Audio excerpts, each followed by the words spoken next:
This is a dream that ends when Rhea wakes up. She doesn't know where she is and keeps seeing terrifying visions of people dying in extreme ways. However, this is also a nightmare, and this time she wakes up for real on the floor of her room with several wounds on her body and amnesia. The station's AI tells her that it's detected abnormal activity and that because of a system failure, the standby power must be rebooted. A sore Rhea stands up and grabs a flashlight to go investigate. As she walks around, she finds many bloodstains and even the body of a crewmate. Rhea takes the knife from his chest before she moves to another room, where she finds another body. When she finally finds the control room, she reboots the power and opens the door. Outside, she finds a very dark planet and a body bag with another dead crewmate. As ash falls around her, Rhea looks around and notices a shadow that copies her movements before disappearing. Rhea doesn't know where she is and continues searching, only to stop when she almost falls into a cliff. She looks up and discovers the horrific light from her dream. Suddenly Rhea starts coughing and feeling dizzy because of the polluted air, so she rushes back to the station while falling a couple of times on the way. After she closes the door, the computer says that the oxygen levels are compromised. Rhea hears someone saying her name and has visions of the crew getting attacked, including a friend with a rotting face. A flashback then shows her at the table happily sharing a meal with the crew. Some of them wanted to explore the planet and were impressed because the atmosphere already was almost breathable. In the present, Rhea puts a medicine patch on her neck and takes a shower while wondering who and where she is. Then she searches the rooms while seeing flashes of her teammates' faces. On a notebook, Rhea finds a bunch of notes about the station and pictures of herself taking care of plants. At that moment she hears a noise and the computer detects movement at the airlock in Zone 1. Rhea carefully moves toward that area and notices someone banging on a door. She gets the knife ready, and as soon as the person steps into her corridor, she pushes him to the ground and breaks his helmet. Brian knows her name and introduces himself, so she lets him go because she remembers his name mentioned in the flashback from earlier. He was on orbital monitoring and came down because he received Rhea's distress call. Apparently a crewmate went crazy and attacked the others. While Rhea shows Brian the bodies and tells him she doesn't remember much, they realize one of their crewmate Clark is missing. Brian brings out his medbot, which proceeds to scan Rhea and patch her wounds while Brian tells her about Earth. 7 spaceships were sent out to find a habitable planet and all the others have failed. Rhea's is the 7th ship and humanity's last hope. They've landed on planet Koi 442, which they've nicknamed Ash. Brian has been in orbit all along to stay in communication with Earth and act in case of an emergency. Rhea realizes that the light she saw in the sky was the orbital ship. After the medbot finishes taking care of Rhea, Brian looks at the scan and explains her brain is swollen because of blunt force trauma, which explains the amnesia. Rhea is still frustrated about not remembering who she is, and Brian tells her that she joined the program because she wanted to seek answers and learn what's out there in the universe.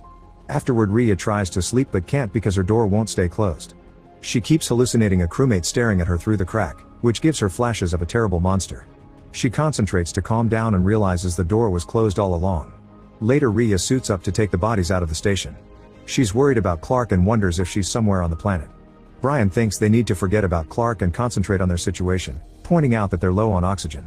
His priority should be leaving since the orbital ship only lines up with the station every now and then. The next lineup will be in 12 hours. Suddenly Rhea sees the dead face moving and has more flashes of the attack, so she rushes back to the station in panic. When Brian tries checking on her, she snaps and says she just needs to rest. Then Rhea goes to the room with all the blood and tries to pick up some scissors, but she drops them when she sees a memory of herself stabbing a crewmate. Rhea rushes to her room and puts on another medicine patch before having a breakdown. Once she calms down, she finds Brian and apologizes for her outburst. While they watch the terrible sandstorm outside, Rhea keeps having visions of her crewmates' deaths, and Brian confirms she had been dating one of them. The moment is interrupted by the computer informing them that the hull has been breached and oxygen levels are critical. The duo suits up and searches the rooms until they find a hole in the wall. With tools in hand, Rhea goes inside and finds proof that someone has already been here. She can hear a strange noise and starts following it, but the passage becomes too narrow to cross. Rhea has no choice but to take off her helmet, so she can't talk to Brian anymore and will be breathing pretty bad air. Now she can move easily and finds the loose piece of metal that has been making the noise. While Rhea works on fixing the hole, a hand reaches in and tries to grab her, causing her to have another vision of a melting face. The hand disappears quickly because it's also a hallucination, and Rhea hurries to finish the job. Once she's back in the main room, she tells Brian about some of her visions. She theorizes that Clark came into contact with some pathogen that triggered a psychotic break, kinda like rabies.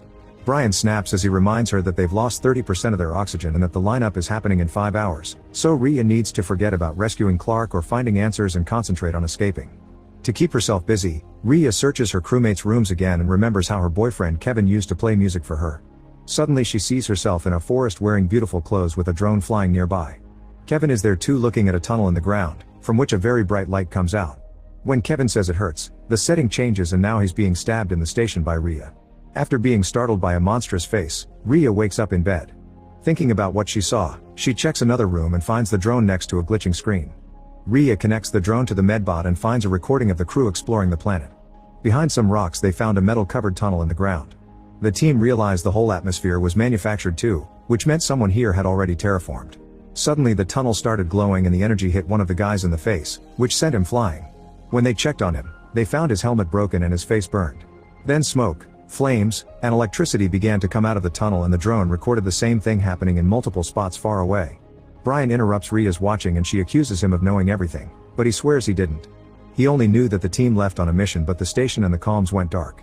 Rhea doesn't believe him and they argue for a while before she tells him that her visions indicate she killed some crewmates. She needs to know if they're real or not and that's why she wants to stay. She also admits that when her medicine patches fade she gets memories back. A furious Brian refuses to miss the next lineup and says he doesn't trust the person she may become without the patches. Their priority is to tell Earth they've found terraforming technology which could save humanity. Moments later while Rhea is packing, Brian comes to apologize for snapping and make sure she's put on a new patch. Since the patches appear to be getting less effective, Brian puts a second one on her neck. After he leaves, Rhea feels dizzy and removes a patch, which triggers a memory. She remembers one of the guys attacking her, forcing her to fight back to protect herself. Her hits didn't do much and she was easily overpowered, but when the guy tried to choke her, she managed to grab the scissors and attacked him to get him to step back. No matter how many times she stabbed him though the man kept moving, so Rhea hid under the table to stab him in the leg and make him fall. Then she sat on him and repeatedly stabbed him until he was dead. In the present Rhea collapses on her bed but more monstrous visions make her wake up. She concludes that the pathogen infected the entire crew and that's why she killed them. At that moment she hears a strange noise and follows it thinking it's Brian, only to find Clark in a suit instead. A terrified Rhea runs away and grabs a wielder before hiding in the vent, where she's shocked to find Brian dead with a burned face. When Clark looks inside the vent, Rhea jumps on her and a fight ensues. After exchanging a few hits Rhea activates the wielder and Clark uses the table to try to stop the fire, but the flames reach her suit anyway. Rhea uses the chance to run away but ends up tripping and falling. Clark follows her and breaks an extinguisher with a punch to put off the fire. The fight continues as the women advance through multiple rooms until they reach the bathroom. In the shower Clark smashes Rhea's face on the wall, which triggers a memory of the same thing happening before. Rhea connects the shower to Clark's helmet and turns on the water, which slowly drowns her to death.